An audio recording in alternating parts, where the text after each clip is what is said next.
views expressed on this program are those of the hosts, guests, and callers, and are not necessarily those of this station, its management, or other advertisers.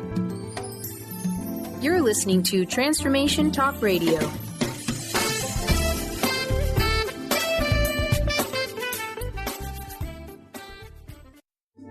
The following audio is via a Skype call.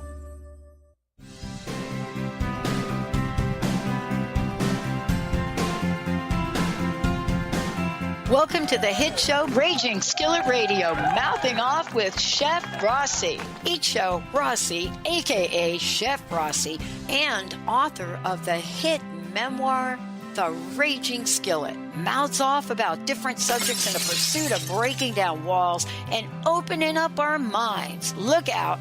She and Dr. Pat banter back and forth using the subject of each show as a framework for uplifting, inspiring, and what exuberant conversations. So get ready for that appetizer that will wet your whistle as we lean into the main course of the day.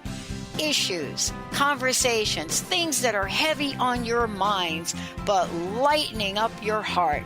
And ending each show off with that sweet, sweet, sweet dessert of inspiration. Now, here is your host, Chef Rossi. Chef Rossi, you're here. I'm here. I'm Dr. Pat. Chef Rossi, we are both here today getting ready to kick it up. Wow. Woo-hoo! Raging Skillet Radio. Mouthing Off with Chef Rossi. Listen, I love the evolution of us. I love the evolution of the show. I love being able to have a forum for things that are super, super important. And what you've created in your life, who you are, Raging Skillet, not just the book, but the play, getting the word out, mouthing off, but also mouthing off with words of kindness, inspiration, and encouragement. I got to ask you this before we jump into this. You have been out in the world. People have seen your play. We're looking at the direction for the show now to go. What have you been hearing people say, Chef Rossi, other than we love your food? Well, lately I've been hearing a lot. I mean, the Raging Skillet play opened in Hartford, Connecticut back, I guess it opened July 28th, and it ran till August 27th. And I think, if I counted correctly, I think about 7,000 or so people saw the show. It was pretty much like sold out every night. And It was such a thing of love. Like every night a standing ovation, every night people laughing and crying. It was just like a love festival. Made me feel like this is kind of like Woodstock come around in a different way. And since the show closed in Hartford, I've been on a campaign to make sure it travels around the country as much as I can, because I feel like, you remember that show, The Soul Train? The Soul Train. I feel like the play and the book and the movement is something like the love train. And right now, there's so much hate and so much fear-mongering in this country.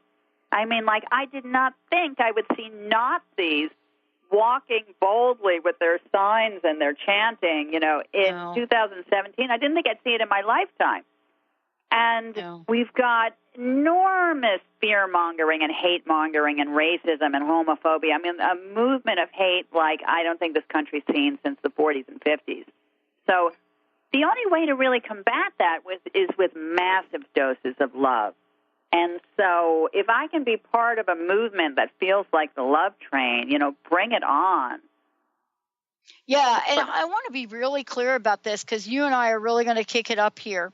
And that is, we are talking about being able to be part of a love train, but we're not saying not to take action. Right. Okay? No. Right, because you wrote an I'm not going on article. A hunger strike, Well, and the other thing is I was talking to you before the break, and I said, I cannot believe what they're going to get ready to pass for health care and put everything back on the states. I got to tell you all, for the state of Washington, those of you listening to this, We are a little bit different. We have a lot of Medicaid stuff that goes on here. We have a lot of people that are in need. And the state of Washington, unlike some of the other states, there's got to be a way to pay for it. So we are kind of going under the radar. But I'm listening to some of these mean comments about people. There's like everyone's paying attention to North Korea right now, and they're paying attention to a lot of things that we clearly should be paying attention to. So in the middle of all this giant stuff happening, you've got certain Republicans who just, no matter what, they just want to repeal Obamacare. They don't care how many people they basically, I'm just going to say it, how many people they murder, how many people who die, how many states are really left in the toilet, how many people are hurt. They don't care about any of that. They just want to try to erase Obama. And I'm pretty sure the 45th president, who I refuse to give a name, but I have decided to give him a nickname, if you'll allow me. I'm calling him Dingleberry. And people in the know what a dingleberry is. So, and if, you can also call him the saffron dingleberry. But in any case, Dingleberry has been on a mission. How can I erase Obama? How can I make it so Obama never happened? I know what I'll do. I'll take every good thing that man did and just erase it. Obama wanted to fight for DACA, for our dreamers, for kids that were in this country since they were so little they don't know anywhere else or anything else or any other country. What is the reason to attack those kids? What is the reason to attack transgender kids? What is the reason to take away people's health insurance? Just one. How could I erase Obama? How could I make it so he never happened? Bad enough, a black man got to be president for 8 years in America. Well, I'm just going to try to make it so it never happened. I'm just going to erase every good thing he ever did, and however many hundreds of thousands and millions of people are sick and dying because of it, so what? As long as I got to erase Obama, that's what it all comes down to. And it is evil. It's evil. Well, let's just talk about this for a minute, because what comes out on the heels of this, I don't know whether it's the heels of it, I don't even know how to say it. The most shocking study that we have had in decades on the real drug issue. So all of the dialogue, Chef, has been about opioids. Finally, the heroin study comes out. And what we now have is one of the most serious, if not the serious, drug addiction problem in this country, infiltrating all people regardless of class. See, it's not, it used to be, those people over there, they're using drugs. Oh, wait a minute, those people over there, they're using drugs. Not this, though. And yet, as we're talking about the mean and the anti-mean, mean would be not providing them with care. Sure. That's mean. Well, the sneaky little thing about the drug epidemic is that it's not just like some down and out looking, person with no home and no job that's on drugs now. Now it's going to be like that rich little girl in college might be a heroin junkie. I mean, it's very deceptive, and it's really epidemic levels. And there's people who are in pain. They're in pain, so they're turning to drugs. I don't really think that we have got anyone fighting this the way they should be fighting this, or even pretending to care. Sort of putting it on the back burner. Probably it'll stay on the back burner until it's the son and daughter of a lot of our politicians, and suddenly it won't be on the back burner. Remember that movie with Michael Douglas? Yeah. What was it called? Traffic, wasn't it? Yeah. And then he was, on this campaign against the drug dealers and sort of ignoring the epidemic of the addict until it was his own daughter that he discovered was addicted. So I don't know what it's going to take, but I think it's going to take a lot more people opening their mouth. But let's talk about this new party that you've talked about. Mm-hmm. The anti-mean. That's right. I love that. I love that. Well, because it's all about, are you a Democrat, are you Republican? And people have this conception that Democrats are always the nice guys, and Republicans are always the mean guys, and independents are always the really nice guys. And in a lot of ways, I have to admit that's more true than it is not true, because at least the Democrats are not fighting to take away people's health insurance. But the reality is that if people stop worrying so much about their party and start worrying about this movement of hatred and meanness and try to make their decisions based on what is kind and what is decent and what is human, the whole country is going to be better. I mean, people losing their health care is mean. Mm-hmm. People never having proper health care, even in the first place, is mean. So what would be the anti-mean? The anti-mean would be, let us get everyone health care. And so, yes, Obamacare had a lot of flaws, partially because even in his own party there were so many yes and no's that he was compromising so much to get it through that it had a million flaws. But it still was a huge improvement over what there was before, because what there was before was nothing. So, yes, you want to get rid of the flaws, but you don't get rid of all the good that had to offer.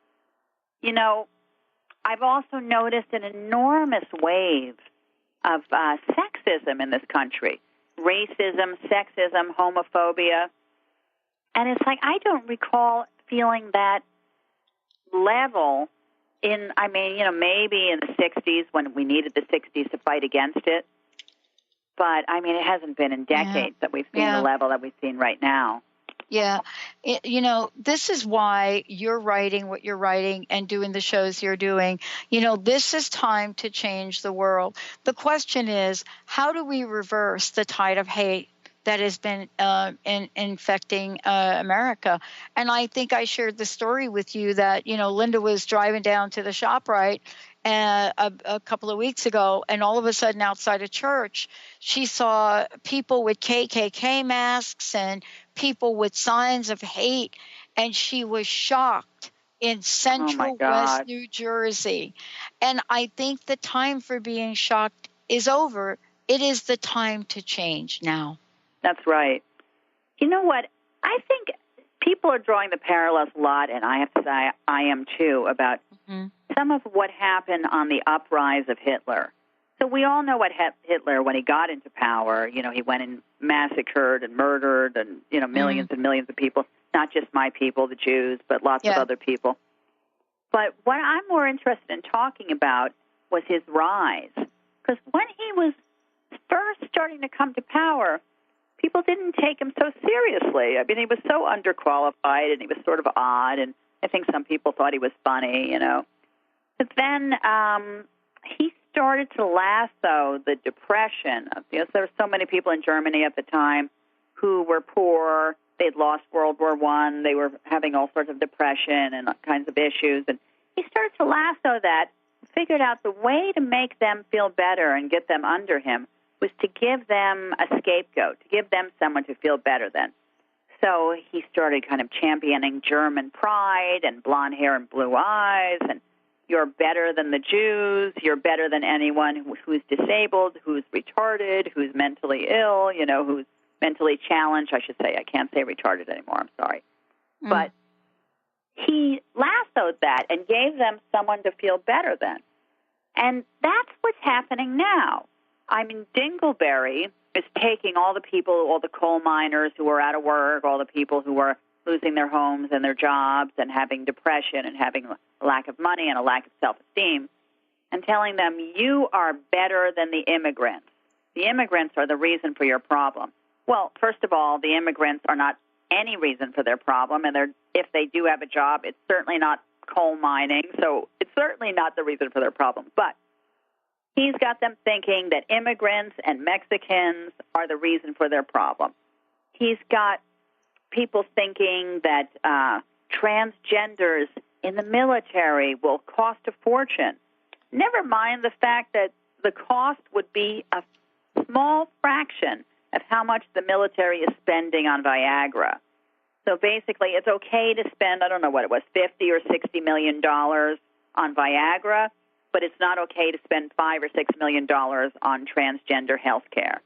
I mean, it's just sort of mind-boggling. I think if anyone is willing to go into the military and fight for our country, whether they're a man or a woman or gay or straight or in the body and the gender they were born with, let them serve, because I sure as hell don't want to go in the Army. We need them. It's crazy. But, part of this, too, is now, and let's go ahead and skip this break, Benny. Part of this now is looking at, well, here we are. Let's have a vote, and a vote for kindness. And the question then becomes, Chef, is if there's a vote for kindness, how do we speak to the haters? Now, I don't know about you, but I know for myself, we've had to grow up in generation and decades where we've been right across the table with people that absolutely hated everything that was going on with the change in America. And that was easy to see. It was on the television. It was on the radio. You saw the marches that were going on, people clashing left and right. This is a different time we live in. How do we speak to people that are out there that are so fueled by hatred and fear? What can we do? Well, there's a lot of different things we can do. I mean, first of all, I think the easiest way, and not that it's easy at all, but I should say the best way to stop hatred is to stop supporting it. So if there's a politician who is spewing hatred, who is hurting people, who is showing his racism or her racism and homophobia, the best way to stop that is to stop voting for them, to stop supporting them, to stop going to their rallies, to instead go to town halls and speak out. I mean, the town halls in this country have been powerful. The Republicans that have been trying to push through this horrible health care bill, they've been really getting it at the town halls. Some of them don't even want to go to town halls anymore because out of fear of what they're getting. But that's good, to speak out. You have to speak out and fight the tide. I mean, if no one had supported Hitler, there never would have been a Hitler. But the bigger issue is not necessarily not supporting the hatred, but it's so many people will not speak out. I have a good friend of mine who voted for Dingleberry, and a lot of people in my life did also vote for Dingleberry, and some people in my life who did so are good people. But he voted for him, and he has seen people he knows be worried about being deported. He's seen what's happened to the gay and lesbian community. He's seen the homophobia that's happened as a result of that. And he refuses to speak out. And the reason he refuses to speak out is because, first of all, speaking out would then say that he was wrong, and it's hard to admit you were wrong. But second of all, he is a businessman, and he's enjoying what this is doing for the Dow Jones and the stock market and his bank account. And that's making it very hard for me. It's making it very hard for me to stay friends. Yeah. It's hard to stay friends with someone who won't speak out when they see wrong happening. You have to be brave. I mean, I choose my friends based on them being kind and decent, and it's also sort of nice if they're interesting and funny. But I also need them to be brave. I cannot be friends with a coward. I just can't. And there's enough cowards in the world. I just choose to not be friends with them. I think part of this anti-mean campaign is to really look at the behaviors, the actions, the legislation that gets voted for. Like, for example, right now, looking at where mean is showing up, and really be able to talk to people like you and me. I mean, I come from a working class family, and I know what it's like to be out in the street. I also know what it's like to work hard. What I don't quite understand is how we can use the language we use, take the actions we take, and not understand that if you don't want to use the word mean, how much harm, Chef Rossi, are we doing? Harm. See that word harm? You're hurting everyone you know.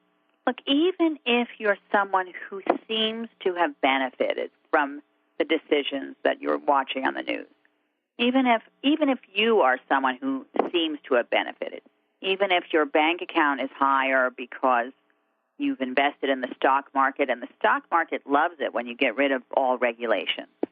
The stock market loves it when you stop protecting the environment and when you say global warming is just a theory, and when you suddenly let them drill and, who cares what animals they kill and what wilderness they ruin. The stock market loves that. The stock market loves it when you tax the rich less and the poor more. So you might be someone who's benefited financially from some of these decisions that are happening in the news lately. But it's still going to affect you, because if everyone around you is suffering and you're the only one who's not, or you're the 1% or 5% who's not, what are you going to do? Build a wall? There's a lot of wall building talk. Maybe you're going to build a wall and a fortress around you so that you don't see everyone suffering around you. It's only a matter of time before there's some sort of a revolution. I think that a revolution of sorts is what's already started. I mean, the Women's March felt as close to a revolution as I've ever seen in my lifetime, certainly. Mm-hmm. Mm-hmm. Part of this, too, is defining what acts of kindness might be. Sometimes, I think, Chef Rossi, one of the things that happens is we think, well, wait a minute, we've got to march out in the street. Well, maybe you do, or maybe you want to, but we can really look at what it is we can do. So, for example, for me, I'm not on social media or Facebook today and sending hate messages to Lisa Murkowski or Susan Collins. What I'm doing is I'm sending them, please think about this.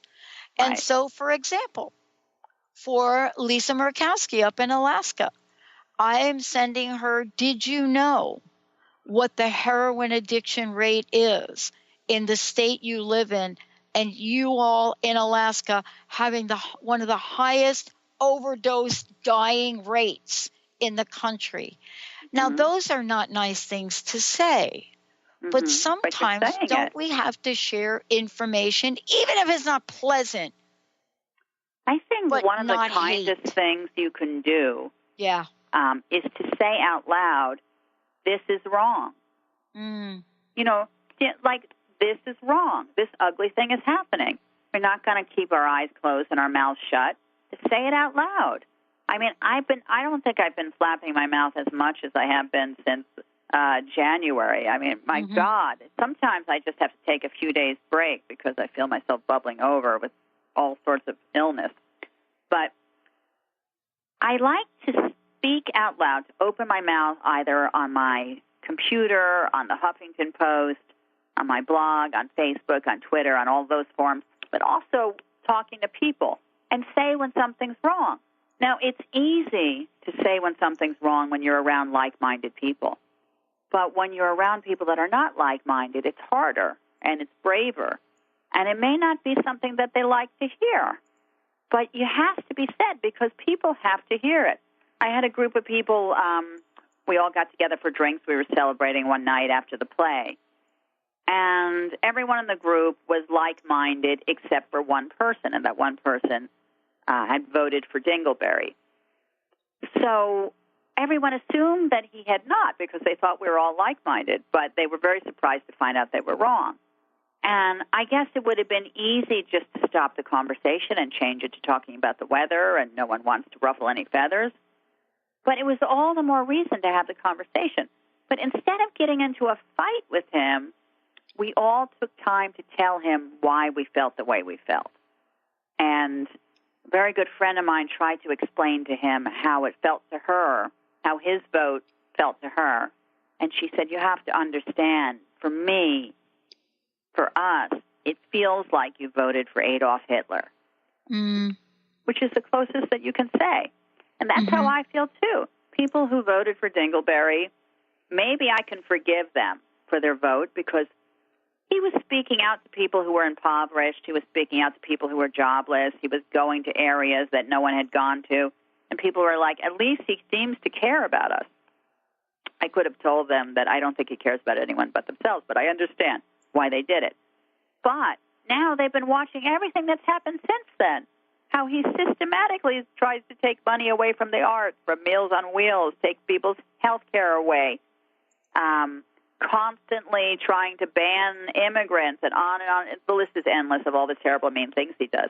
So now, if they're not willing to speak out, now I no longer forgive them. I forgive anyone who voted for him, but I don't forgive you if you're still keeping your mouth shut and no longer willing to open it and speak out and be brave. Because this man is doing terrible things to this country and to our world. And not to mention the fact that we have a spoiled brat in North Korea with a lot of money and a lot of power. But the way to talk to him is not to say, we're going to destroy your country, like Dingleberry just bragged about, because that's going to make it happen. It's going to make a nuclear war happen. Now you have two people in a penis war.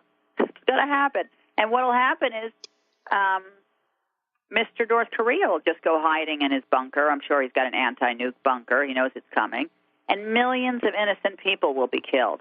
And those nukes will go into the environment, and South Korea will be hurt, and the wildlife will be hurt, and the fish and the birds. And it's the gift that keeps on giving.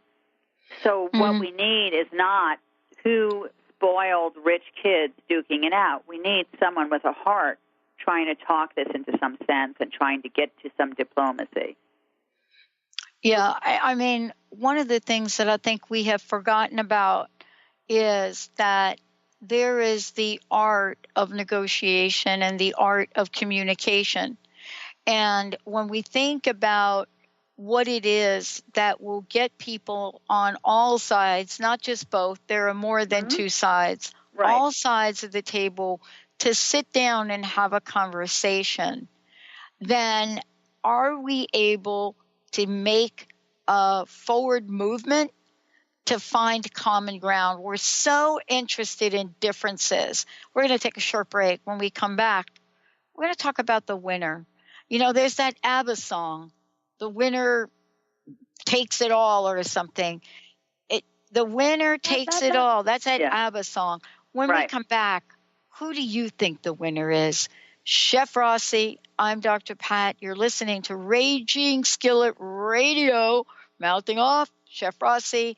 This is about the new political party today, the anti-mean. Stay tuned, everybody. That's actually the new superhero in town. We'll be right back. Yo, it's Mr. Worldwide, let's show the world how powerful love is. Now to spread love around the world. Round and round we go, waiting for the wind to blow as we walk the street. If you're one of the millions of Americans suffering from anxiety, you probably know how powerless and out of control this emotion can make you feel. This is why it is so important to remember that anxiety is created by your mind, which means that you can learn to use your mind to uncreate it. Hello, my name is Dr. Friedman Schaub. My award-winning book, The Fear and Anxiety Solution, provides you with a step-by-step breakthrough process to understand and resolve the root causes of your anxiety and build a solid foundation of confidence and inner peace. If you're ready to take your power back, visit thefearandanxietysolution.com. That's thefearandanxietysolution.com, or call 866-903-6463. That's 866-903-MIND. In this day and age, if you don't reinvent yourself, you may never find balance, peace, and the sustainable life that is your birthright. Angela Watson Robertson, known as the Reinvention Warrior and the host of breakthrough radio show Masters of Reinvention, is here to help you reinvent every area of your life. Tune in and hear from the best in the personal transformation business and discover tips and tools for positive change. Live every month on Transformation Talk Radio. Are you struggling in a relationship and deeply craving some tools and support to get things back on track?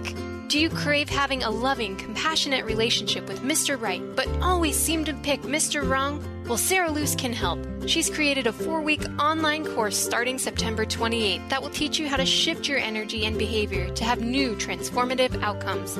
And you're going to get a personal one-on-one session with Sarah to ensure you get powerful, personal results. Sign up today at sarahluce.com. Have you ever lost your way while driving somewhere? This can be unsettling as you don't know if you should go left, right, forward, backwards, or make a U-turn.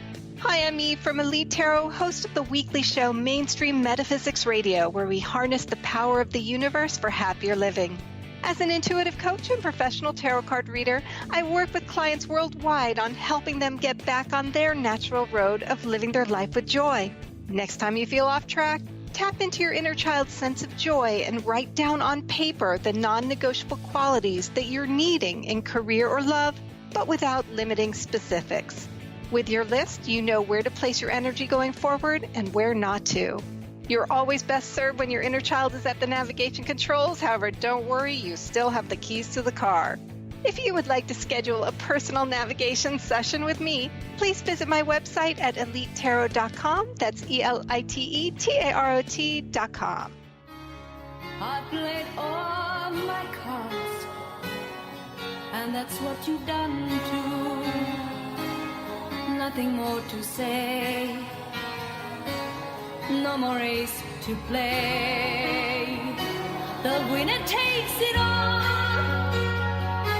the loser is standing small beside the victory. Welcome back, everyone. Oh, what a great show. And, we're having a conversation here today because this is Mouthing Off with Chef Rossi. I'm Dr. Pat. If you want to find out more, if you want to get a copy of Chef Rossi's book, if you want to find out more about the play, you can definitely follow Chef Rossi on Facebook. So it's Facebook, Chef Rossi NYC for New York City. And then it's Twitter, Chef Rossi, and that's Rossi with an I. And then the raging-skillet.com. Today's show is we're talking about creating, a new political party, the anti-meme. And we actually, Chef, we have somebody that has called into the show, would love to comment. Benny, who do we have? Yeah, we'll take Lavelle calling in from New Jersey. Lavelle, welcome to the show. Hey, welcome, Lavelle. Good afternoon. Good afternoon, Dr. Pat. Yeah, great to have you here. Yeah, I must say that I agree with all the comments and statements that made, and I can't call them dingleberry because I associate berry with something sweet. So I'm just going to call them dingles. And our leaders need to start leading by example, and if they assert more love and appreciation for everybody, not just man, woman, anybody needs love and appreciation. They have to stop being selfish and applying laws that only don't affect them but affects everybody else. Right, you're right. You're so right. And that's in a nutshell. Like, I really appreciate you guys putting the facts out there and being bold enough and brave enough to say the truth, which other people won't do. That's really nice of you to say. Thank you so much. Yeah, I appreciate you guys. I'm the first time listening. I appreciate everything I'm hearing.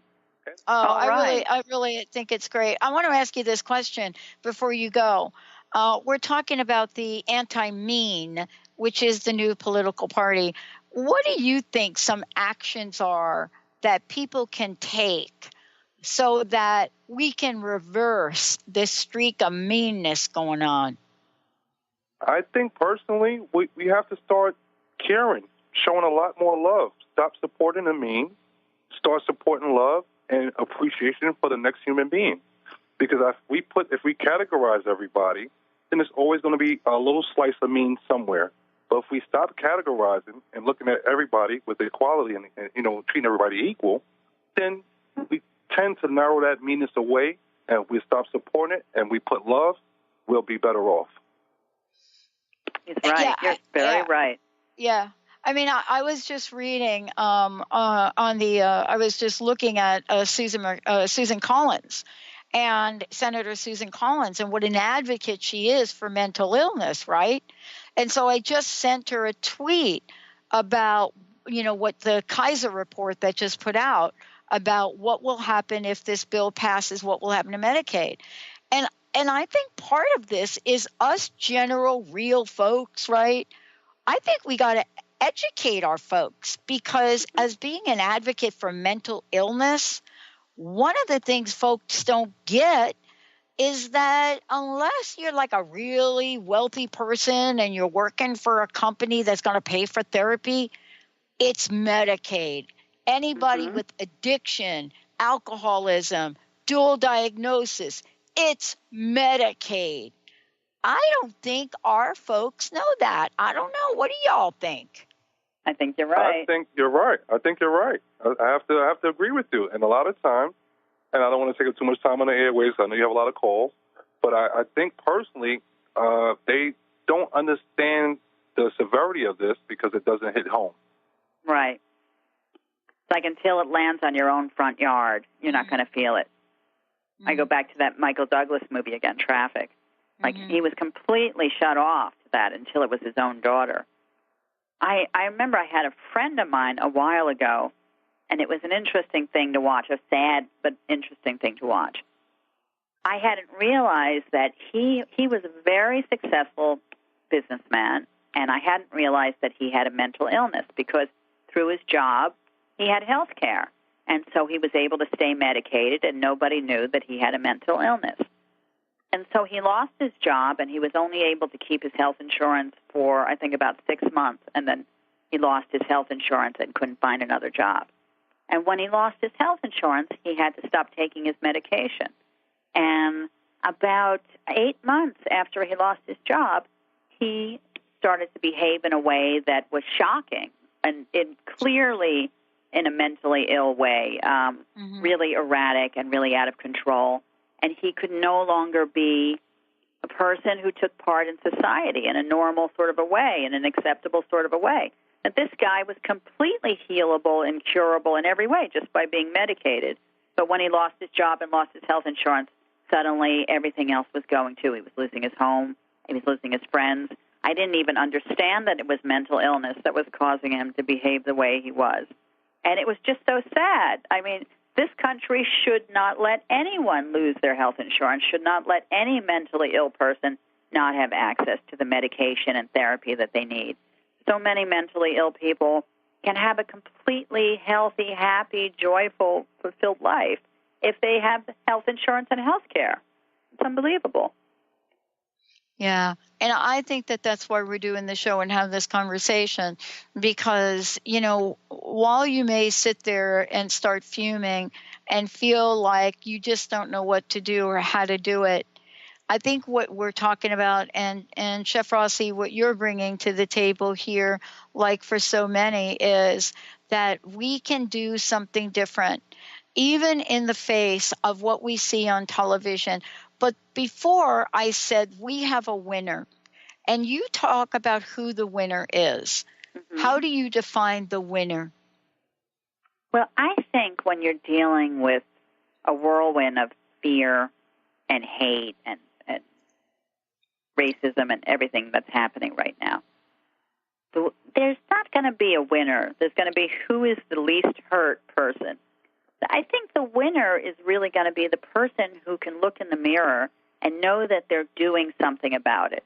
Look, I'm one person, and you're one person. And Lavelle, you still here? No, he just had the book on. Oh, okay, all right. Well, hopefully he's still listening. Lavelle is one person. But all of us can do something to change the tide, can do something to speak out, can do something to inundate this hate farm with love, and then look at ourselves in the mirror and know that we are not just sitting idly by. We're not just sitting on our hands. We're not being cowards. We're being brave, and we're speaking out. And to be able to look in the mirror and know that you are doing something to change this, then you're the winner. You know, for many people tuning into the show today, we're talking about the anti-mean. I think we also have to start with the anti-mean from within in our own lives, in what we do and how we do it. You know, every day I know, Chef Rossi, what you do is your love and the energy of that, goes into making and creating delicious food, and feeding people. I mean, there's nothing I think growing up more loving than that. But we need to really take our love and really look at, how love is leading the way. I mean, we're seeing it in the support of gay marriage. I mean, that's just one thing, but it's not the only thing. We're also seeing it by watching the Emmys the other night and looking at this little show, which isn't little anymore, that came out of nowhere, right, in the Emmys with Nicole Kidman, who they said, your career is over. Right. This thing that all of a sudden people are saying, why is everybody talking about this? Why is she, why is this a big deal? And what they're discovering is that these ladies celebrated their win with Big Little Lies, and this group of women who truly love each other, celebrate each other, and now have taken on something seriously controversial, right, in terms of a film that may be touching a nerve about abuse.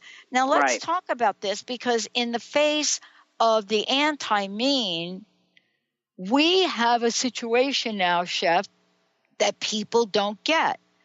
With this whole immigration and DACA and all of that, there is no fallback position from anyone that is in that arena that is subject to abuse, because they will not even call the police. Not even call the police. They're frightened. And I'm not talking, people called me out on this last time. They said, oh, there you go again, talking about how certain groups abuse their own people. I said, honey, no, that's not what I'm talking about. I said, I'm talking about people of color, people that are worried, being abused by all people, not being able to call the police, being abused at work, all of the above. And we want to turn our eyes away from that, Chef Rossi. That fires me up right there. Well, I'll tell you something. I thought a lot of things when I was watching this last Emmys. I mean, first of all, I was so thrilled to see older women standing up there, like Jane Fonda and Lily Tomlin and Dolly Parton.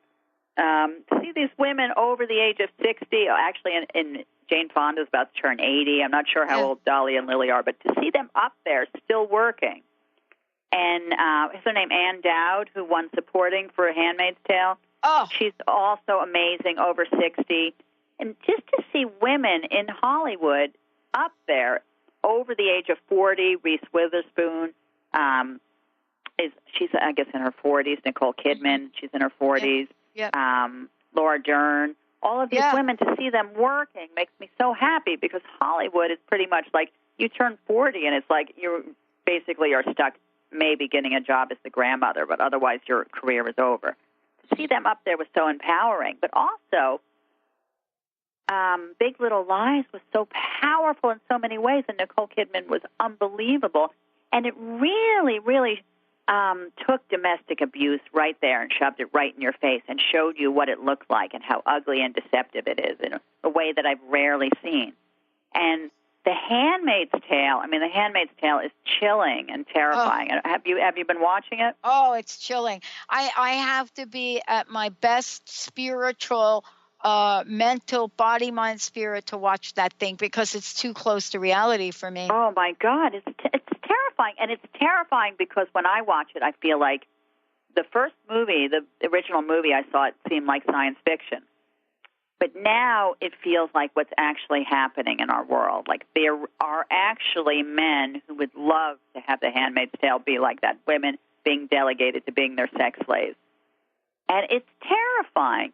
So the fact that The Handmaid's Tale won in so many awards in this climate of hate, and that Big Little Lies won so many awards in this climate of hate, also kind of shows that people are horrified, and they see the sexism and they see the hatred, and they're rewarding the people that are speaking out against it. I was also happy to see Margaret Atwood, who's the brilliant writer of The Handmaid's Tale, come out on that stage. Yes. So it was like it really was. It was gratifying, and I loved seeing. I don't remember her name. She's an African American gay woman who won for writing. Oh, yeah. But she gave this great speech and a shout out to LGBTQ and everything, and all of that was really empowering. So I'm sure right after that, Kellyanne Conway said something like, "Oh, you're alienating 60 million people by speaking out against Dingleberry," or something like that. And I was like, no, actually, I got to think that maybe 60 million people are looking at these wonderful women and wondering, like, why do we have to hurt them? And looking at these gay people and thinking, why do we have to be prejudiced against them? Like, it plants a little bit of the seed of the anti-mean. Some people are just so mean that nothing's going to work. But a lot of people like little seeds and little seeds and little seeds, and eventually can at least make it crack and get in there. Well, and, one of the things I'm struck by is, and let's just talk about this because we're talking about the anti-mean. And I think that more than any political statements we can say on air, more than anything that gets tweeted by Kellyanne, whatever, any of that done, what you have to look at some point in time is what people stepped back and talked about. There were more powerful women that were at this pop culture event speaking about things that matter. And when we look back at that, when Reese Witherspoon said, yeah, we had to create this because we just weren't getting the roles. Right. But the bottom line is she was a mega player in the production of that. Michelle Pfeiffer, his husband, David E. Kelley, of course, she was nominated for a chilling role, but he did the writing on it. I mean, there was so much present in the TV version, if you will, which isn't even true anymore, the TV version of the Oscars that was so powerful that it drew attention to things that would go pretty much unnoted. I think that people in the arts really, I'm not going to say they're all nice. There's bad people in the arts too, but I think because it's a creative industry, you're getting your heartstrings pulled a lot more. Like, to be a good writer, you have to put your heart out on the page. You have to really bleed yourself onto the page. And the same to be a good actor. And so the industry does inspire people to think from their heart. So I think that that's why you see so much of an outpouring of trying to change the world and trying to be the anti-mean. My personal theory. Yeah. I wanted to talk about the evolution, and the evolution here is, this idea of teaching our children. Now, I think this is one of the most important pieces of work that we have to do. Our children, whether they're our children, our grandchildren, or let's just say children. There is something to teach about equality. And, I grew up in an era where that was super uber important, to teach things about equality, right? How do you think we're doing on that report card? Well, I'll tell you something. The one thing that gives me hope and that I really think is most gratifying is the millennials. Like my goddaughter who just turned 20. This election was the first time she voted. And my protege who just turned 19. And my sort of adopted goddaughter who just turned, I think, 18, if I remember. And I have a wonderful niece in Dallas and another one here in New York. I've got this whole generation of women that are in their late teens and early 20s. And the millennials have really awoken in this way that I haven't seen, that probably this country has not seen since the 60s, where they don't like what's going on and they want to do something about it. And the reason that gives me hope is if there's an entire generation of young people that are feeling like that, some who are just voting for the first time, some who haven't even been able to vote yet, that means that's what our future looks like. our future looks like people with their eyes open, ready to make a change and ready to open their mouth and say when they see something wrong. That gives me hope.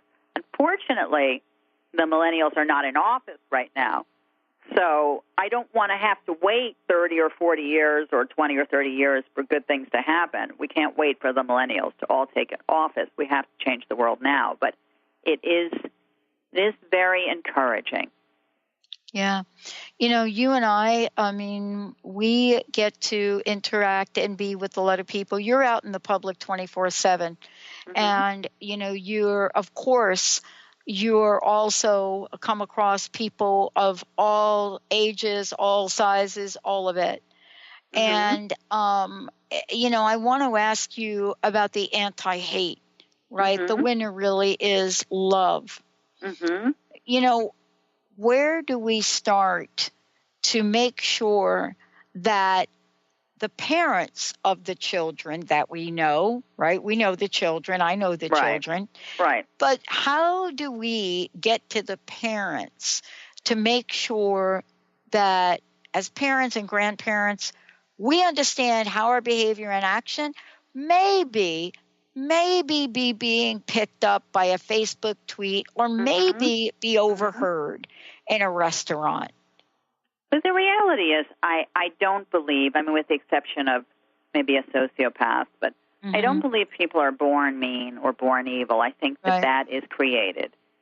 Would Hitler have become Hitler if he was cradled in love? I don't know. He might have been so mentally ill that maybe he would have anyway. But I got to think if he had been cradled in love, maybe he wouldn't have turned out to be a serial killer dictator like he did. Mm-hmm. Would Dingleberry be, so enthused to take away people's health insurance and to scapegoat the Mexicans and immigrants if he'd been cradled in an enormous amount of love? I got to think maybe not. So sometimes we cannot get the parents to change the way they're teaching their children. And we even see them teaching them to be racist and saying racist words around them and doing mean things around them. And in that case, all we can do is try to intervene to be a role model for those kids in the best way we can. I have someone in my life who was getting terrible messages from his father that women were disposable and that they were just only good for basically being a baby mama and a sex toy. And he was getting these terrible messages. And so I couldn't do anything to change his father. His father was a sexist, alcoholic abuser. There was not a lot I could do.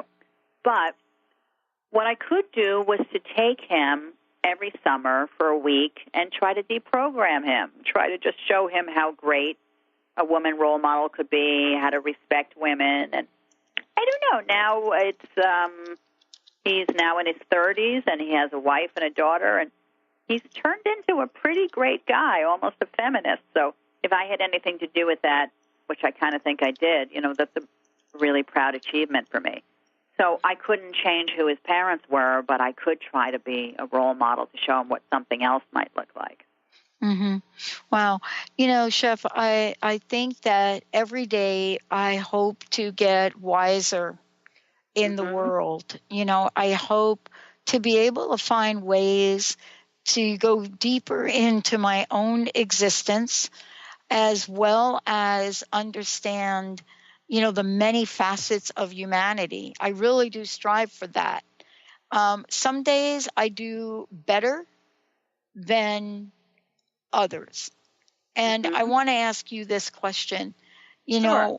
What would you ask of yourself to be better at in the days to come in the spirit of love? And thank you so much for today.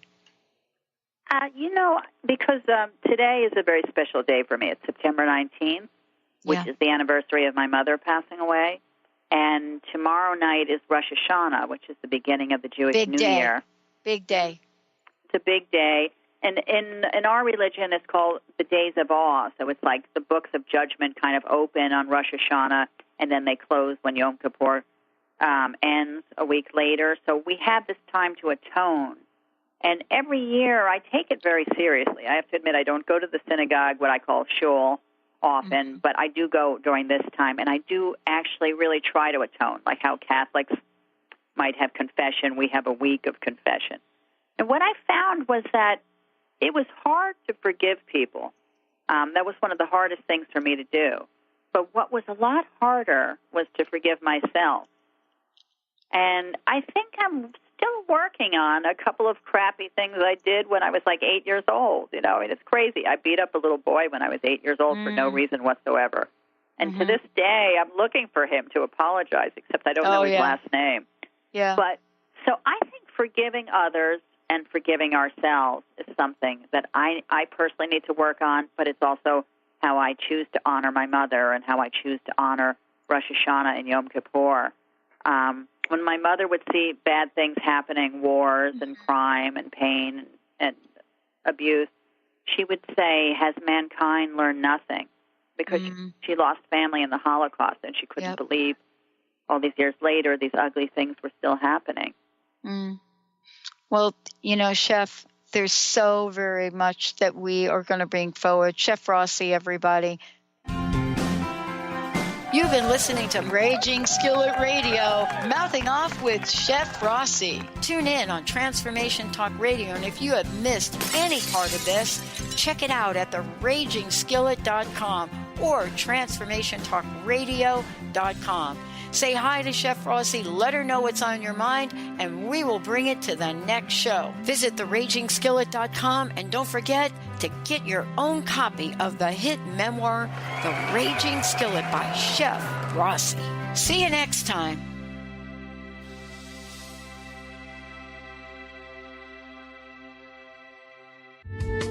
The preceding audio was via a Skype call.